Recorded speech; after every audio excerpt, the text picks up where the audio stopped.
우리 같이 하나님의 말씀 봉독하도록 하겠습니다. 로마서 1장 16절입니다. 우리 서로를 향해서 예수님 때문에 행복하십시오라고 인사하겠습니다. 행복하시기 바랍니다. 이 한 주간도 예수님을 말미암아 행복한 그 삶 사실 수 있길 바랍니다. 모든 살아있는 생물은 일정한 방향을 향해서 가게 되어 있어요. 생물뿐만 아니라 창조된 모든 것들은 다 마찬가지죠. 어딜 향해 가죠? 우리를 보면 알아요. 어딜 향해 가고 있을까요?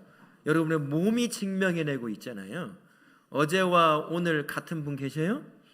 어제 몸이 오늘 몸과 같던가요? 아이고 그거가 한 번 더 나오죠. 일어날 때마다 아이고 하고 일어나잖아요. 우리의 몸은 일정한 방향을 갑니다. 퇴화, 노화, 어딜 향해 가요? 모든 피조물이 마찬가지예요. 생물뿐만 아니라 무생물도 마찬가지입니다. 시간이 흐를수록 모든 것은 다 퇴화되어 가게 되어 있어요. 우리 인간이라고 한다면 노화가 그게 말이 맞는 말이겠죠. 그래서 모든 피조물들 다 일정한 방향을 향해 간다는 거죠. 성도의 삶도 마찬가지입니다. 우리의 몸은 피조물은 퇴화되고 노화되어 점점점 사라져 가지만 우리의 영혼은 똑같이 변화를 겪지만 완전히 다른 방향을 향해 가게 되어 있습니다. 우리의 삶의 방향, 성도의 삶의 방향은 어디를 향하죠? 예수님이에요. 예수님을 향하여 하루하루 살아가면 살아갈수록 나의 삶은 노화가 되어가고 나의 영혼은 죽어가는 걸까요? 어떻게 되는 걸까요? 예수님을 닮아갑니다. 매일 매 순간 나의 삶은 그렇게 변화가 되어가는 거예요. 내 몸은 나이가 들수록 노화되고 퇴화되어 점점점 사라져가는 것처럼 보이지만 나의 영혼은 예수님을 닮아가는 거죠. 그래서 성도가 신앙의 연륜이 쌓이고 쌓이면 점차 내 몸은 쭈그러지고 점점 이 땅에서의 삶을 떠나야 할 때가 가까우지만 나의 영혼은 어떻게 될까요? 정반대가 되는 거예요. 내 영혼은 점점 예수님을 닮아가는 거죠. 생명을 품고 넘치게 갖는 존재로 바뀌어져 가게 되는 겁니다. 그런데 여러분은 어떠신가요? 여러분의 몸이 노화되고 퇴화되어 가는 것처럼 여러분의 영혼도 똑같이 노화되고 퇴화되어서 더 이상 살아있지 않은 것 같은 사람, 더 이상 예수님의 모습은 보여지지도 않는 모습, 30년 전, 20년 전에 내가 처음 만났던 그 모습 그대로 한편으로는 일관되어서 좋기는 하겠지만 우리는요 성장하게 되어 있거든요. 예수님 닮아가야 돼요. 여러분의 언어가, 여러분의 감정 표현이, 여러분이 바라보는 세상에 바라보는 눈이, 여러분의 삶의 방향이, 저도 마찬가지고 내 몸은 점점 힘이 빠져가 쭈글쭈글해지고 더 이상 쓸모없는 몸처럼 되어간다 하더라도 내 영혼은 예수님을 닮아가 더 쌩쌩해지는 겁니다. 더 예수님처럼 되어가는 거죠. 그래서 그런 사람 앞에 가까이 가면 누구든 그분으로 말미암아 평안함을 얻는 거예요. 그런 분이 있어요. 여러분 그런 분이신가요? 함께하면 그분에게서 느껴지는 예수님의 향취 때문에 마음이 평안해지고 기도를 부탁하게 되고 함께 이야기를 나누면 위로가 되는 사람이신가요? 아니면 니나 내나 똑같아 그렇게 느껴지는 사람이 되어가고 계십니까? 우리는 근본적으로 삶의 방향이 예수님을 닮아가는 삶의 방향입니다. 느리지만 또 실패도 하죠. 예수님을 닮아가려고 애를 쓰지만 실패할 때가 참 많이 있는 게 우리 인생 아니겠습니까? 그때 또 일어나 예수님을 한 걸음 더 닮아가는 거죠. 어제의 나의 모습과 오늘의 나의 영혼의 모습은 조금은 달라져 있어야 하는 거잖아요. 예수님을 닮아가는 겁니다. 나는 나니까 그냥 그걸 고집하는 게 결코 성도의 삶이 아니라는 거죠. 우리는 이렇게 예수님을 닮아가는 것을 뭐라고 부를까요? 신학적인 전문 용어를 가지고 말한다면 성화되어 간다라는 겁니다. 성령 하나님의 도우심을 받아서 예수님처럼 되어져 가는 거예요. 거룩해지는 거죠. 예수님을 닮아가지 않을 때는 예수님이 없는 사람과 섞여 있어도 이게 예수 믿는 사람인지 예수 믿지 않은 사람인지 아무도 구분을 못했다면 나의 신앙의 연륜이 하루하루 시간이 쌓여져 갈수록 점점 물과 기름처럼 서로 섞일 수 없는 존재가 되어가는 겁니다. 그래서 내가 거룩해지는 거예요. 거룩이란 말이 다른 말로 표현하면 어떤 거예요? 구별이에요. 내가 예수를 몰랐을 때, 혹 예수를 믿었어도 아직 성숙해지지 않은 상황에서는 예수님이 없는 사람과 함께 있으면 예수님이 없는 사람과 예수님을 믿는 사람과 별반 차이가 없을 수가 있습니다. 하지만 신앙의 시간이 쌓이면 쌓일수록 점점 그 간격은 벌어지게 되어 있는 거죠. 그래서 거룩해지는 거예요. 구별되어지기 시작하는 겁니다. 언어가 구별되어지고 또 삶의 방향이 바뀌고 이렇게 되는 거죠. 그러면서 구별되는 겁니다. 그러면서 예수님을 이제 한 걸음 한 걸음 닮아가게 되는 거죠. 어제까지 예수님이 없는 사람과 함께 죄와 짝하고 그것을 가지고 함께 하는 것을 즐거워했던 나라고 한다면, 오늘은 그 많은 죄들 중에 하나를 버리는 거예요. 내일은 또 하나를 버리는 것이고, 내일 모레는 또 하나를 버리면서 점차 죄가 아닌 의와 선을 쫓아 살아가는 그 삶으로 예수님을 닮아가는 겁니다. 그 가운데 성령 하나님이 함께 하시면서 능력이 되어주시고 지혜가 되어주셔서 깨닫고, 내가 하고 싶지 않아도 내가 예수님을 닮아가는 삶이니까 그렇게 그것을 뒤로하고 선과 의를 쫓아 살아가며 예수님을 닮아가는 거죠. 이게 바로 성화라고 하는 겁니다. 그러면 성화는 무엇을 통해서 이루어질까요? 복음이라고 하는 것을 통해 이루어집니다. 복음 안에서 우리는 가장 먼저 두 가지를 통해 변화가 일어나기 시작해요. 복음 안에 들어와 있지 않았을 때는 발견하지 못하는 것을 발견하기 시작하는 거예요. 복음 안에 들어오면 예수님을 만나잖아요. 예수님을 만나면 가장 먼저 내가 변화를 겪는 것이 내가 누군지를 정확하게 알기 시작을 합니다. 예수님 안에서, 복음 안에서 발견되는 나는 어떤 사람일까요? 죄인입니다. 영원한 죽음으로, 영원한 지옥으로 갈 수밖에 없는 죄인임을 철저하게 깨닫기 시작하는 거예요.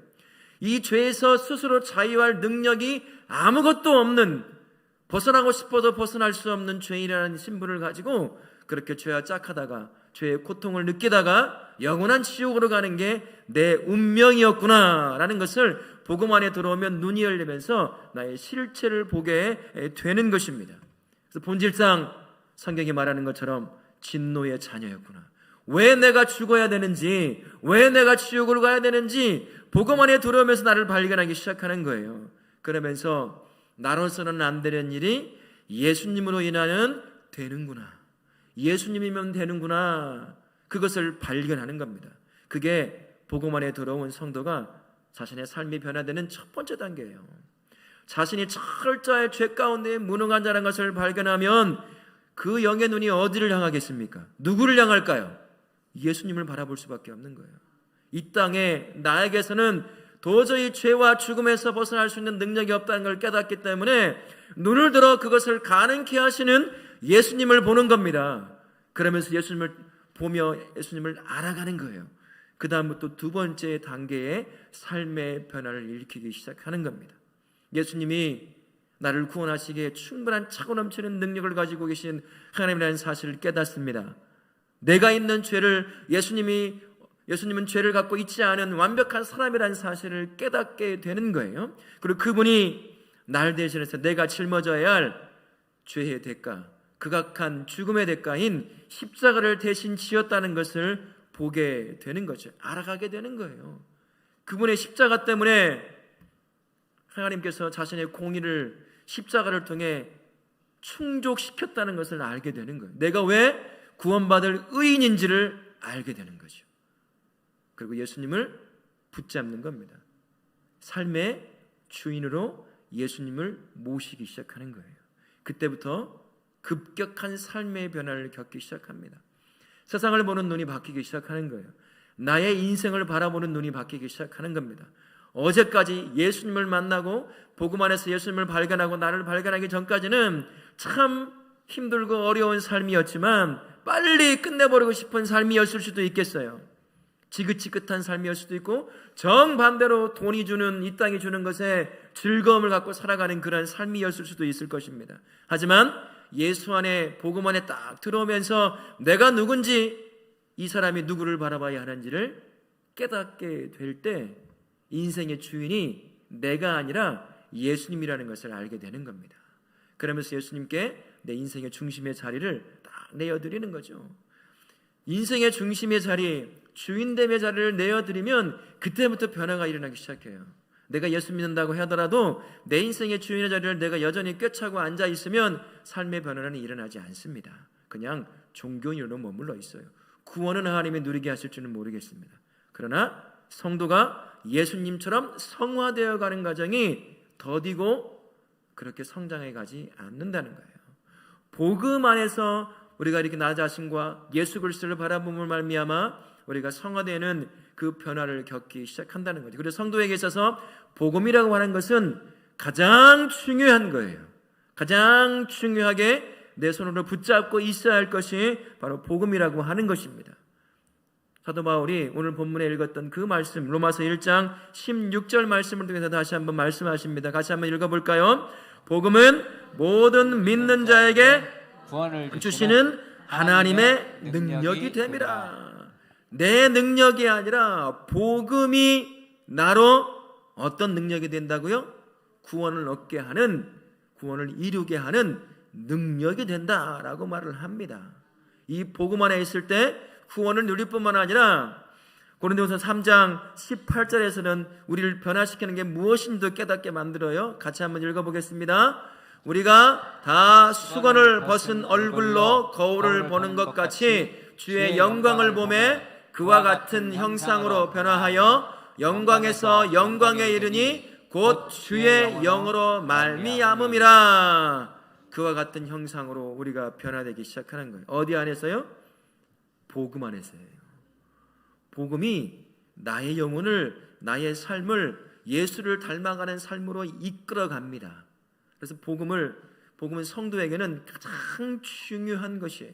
사상이기도 하고 지혜이기도 하고 능력이기도 한 것이 바로 복음이라고 하는 것입니다. 그 성도는 복음을 붙잡고 살아가는 존재라는 것을 기억하십시오. 우리 앞에 지나갔던 수많은 믿음의 대가들이 있잖아요. 사도 바울을 중심으로 해서 수많은 믿음의 대가들이 우리와 뭐가 다를까요? 그들은 죄인이 아니었을까요? 우리랑 똑같은 죄인이었습니다. 그들은 연약함 가운데 무너지지 않았을까요? 무너졌어요. 사도 바울, 그 말고 베드로 같은 사람은 어떤 사람이죠? 예수님을 배신한 사람이에요. 저주했던 사람입니다. 그런데 우리는 그들을 향해 믿음의 대가라고 이야기를 하죠. 어떤 차이가 있었을까요? 아무런 차이가 없어요. 단 하나의 차이가 있더라고요. 날 구원하신 복음 안에서 발견한 예수 그리스도의 그 사랑을 얼마만큼 경험했느냐가 그런 믿음의 대가를 만들어내더라는 겁니다. 예수의 구원의 은혜를 경험하면 경험할수록 누구를 닮아가게 되어 있을까요? 예수님을 닮아가요.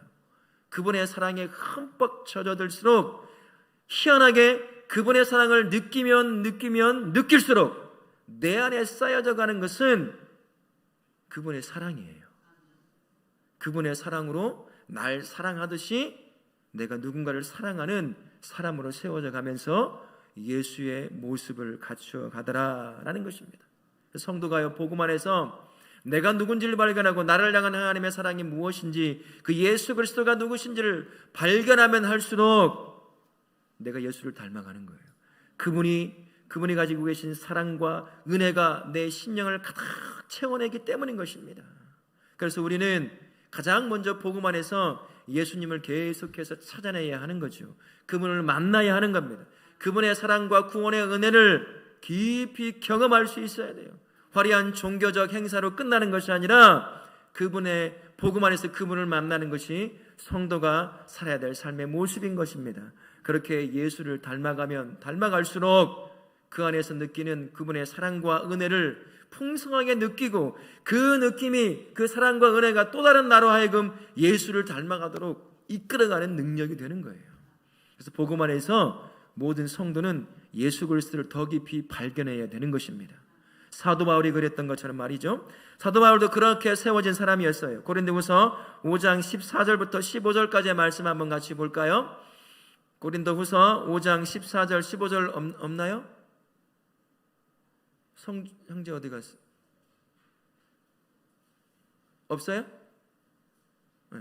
같이 읽겠습니다. 시작. 그리스도의 사랑이 우리를 강권하시는도다. 우리가 생각하건대 한 사람이 모든 사람을 대신하여 죽었은즉 모든 사람이 죽은 것이라. 그가 모든 사람을 대신하여 죽으심으로 살아있는 자들로 하여금 다시는 그들 자신을 위하여 살지 않고 오직 그들을 대신하여 죽었다가 다시 살아나신 이를 위하여 살게 하려 함이라. 사도 바울이 사도 바울로 세워지게 된 것은 복음 안에서 발견한 예수 그리스도를 하루하루 더 깊이 만나고 경험했던 그 경험 때문이었어요. 결국 그의 인생이 예수를 위해 살아가는 인생으로 바뀌게 되는 겁니다. 그게 바로 예수님을 닮아가는 삶이 되는 거죠. 복음 안에서 이렇게 발견하는 거예요. 우리 성도, 저도 그렇고 우리 모든 성도님들은 복음 안에서 예수님을 발견할 수 있기를 바랍니다. 복음 안에서 나를 향한 예수님의 그 사랑과 은혜를 어제보다 오늘 더 깊이 경험하시는 그러한 우리 성도님들 되시기 바라요. 사도 바울의 고백이 그분의 고백만이 아니라 저와 우리의 고백이 되기를 예수님의 이름으로 축원합니다. 복음 안에 들어오면요, 결국 삶의 방향이 바뀌는 거죠. 세상에서 하나님의 나라로, 나에게서 예수님에게로, 죄에서 의와 선으로 삶의 방향이 그래서 바뀌는 거예요. 여러분은 삶의 방향이 어떻게 되고 있습니까? 여전히 예수를 믿어도 나의 삶의 방향은 이 세상을 향하여, 돈을 향하여, 명예를 향하여, 이 땅이 좋다고 하는 것을 향하여 내 삶의 방향이 여전히 맞춰져 있습니까? 그러면 그 삶은 아직 예수를 닮아가는 삶을 시작하지 않은 삶이죠. 구원은 어떨지 모르겠습니다. 하지만 그 삶이 예수를 닮아가는 성화되어가는 과정에 아직 들어서지 못한 거예요.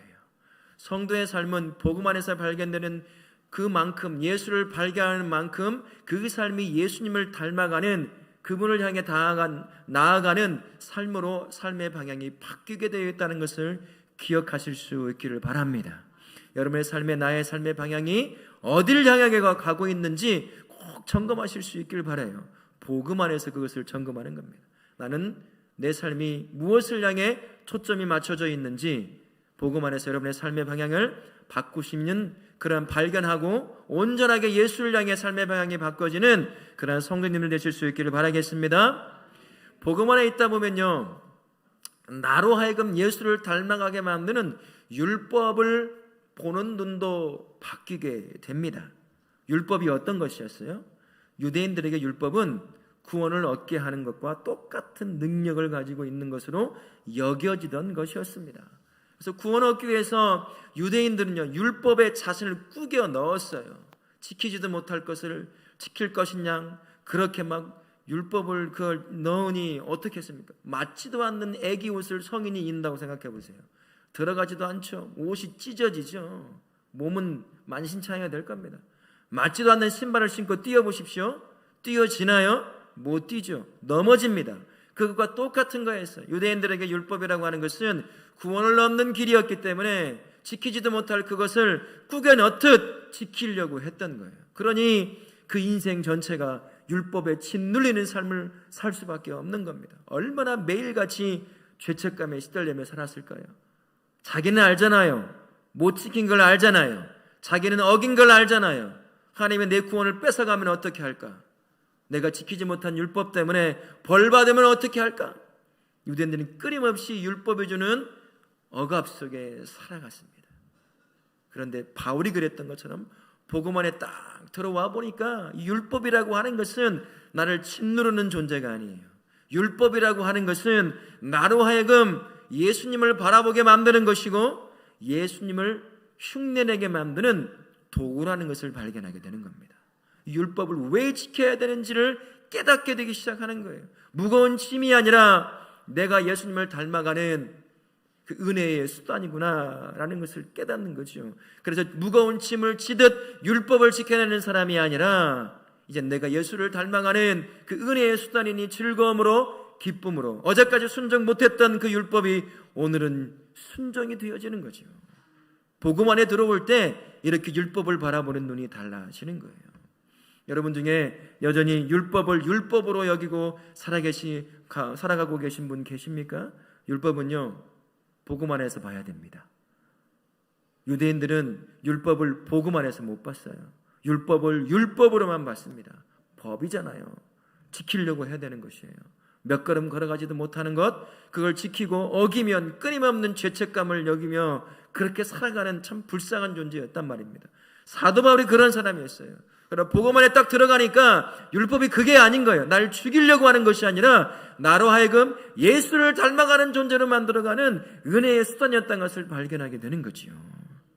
그래서 하나님의 말씀이 나에게 율법으로 다가오는 분이 계시다고 한다면 여전히 복음 안에서 있지 않은 거예요. 제대로 보고 있지 못한 겁니다.